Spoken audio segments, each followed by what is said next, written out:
माननीय सभापति महोदय, मैं आपका बहुत आभारी हूं जो आपने मुझे इस बिल पर बोलने के लिए समय दिया है।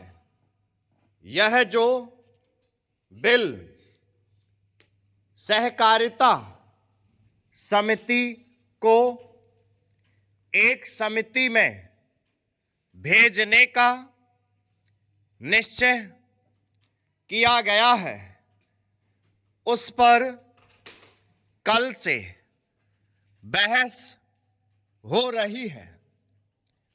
उस पर मैं आपके आदेश से कुछ कहना चाहता हूं।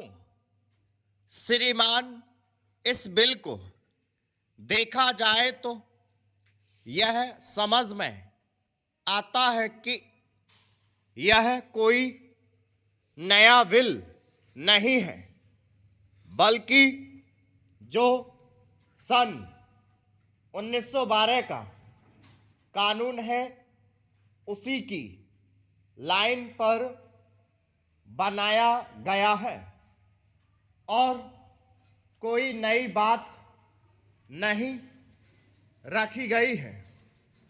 श्रीमान, इसमें सहकारी खेती की बात रखी गई है। अगर यह कहा जाए कि यह कोई नई बात नहीं है तो गलत नहीं होगा। जहां तक सहकारी खेती का संबंध है तो उसकी तरफ जनता और विशेषकर किसानों का बिल्कुल कोई झुकाव नहीं है और उनका झुकाव ना होने के कारण उन्होंने उस सीमा तक नहीं अपनाया जितनी सरकार को आशा थी। श्रीमान, आपको मालूम है कि नागपुर कांग्रेस में यह प्रस्ताव पास हुआ है कि सहकारी खेती कराई जाए। पूरे देश में इस समय इसका जोर चल रहा है और इसको लाने के लिए ना मालूम इसके कितने रूप रखे गए हैं। यह कहा गया है कि इसके अंदर कोई जोर नहीं है।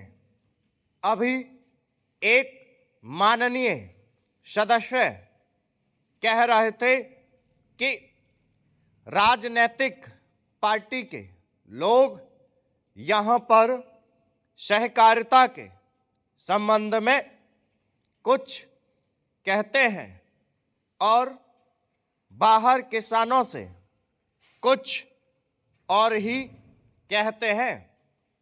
वे किसी से यह भी कहते हैं कि तुम्हारी जमीन छिन जाएगी।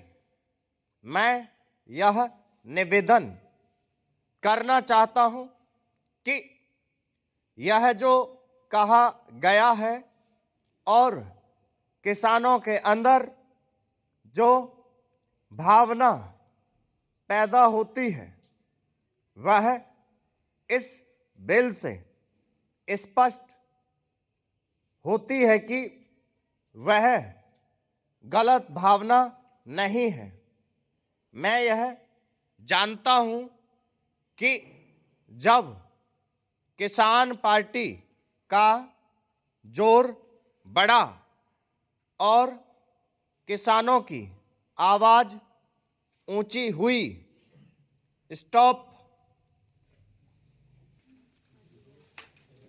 पूरे 30 मिनट दे रहे हैं फटाफट ट्रांसलेट के लिए। 300 शब्द 30 मिनट करिएगा।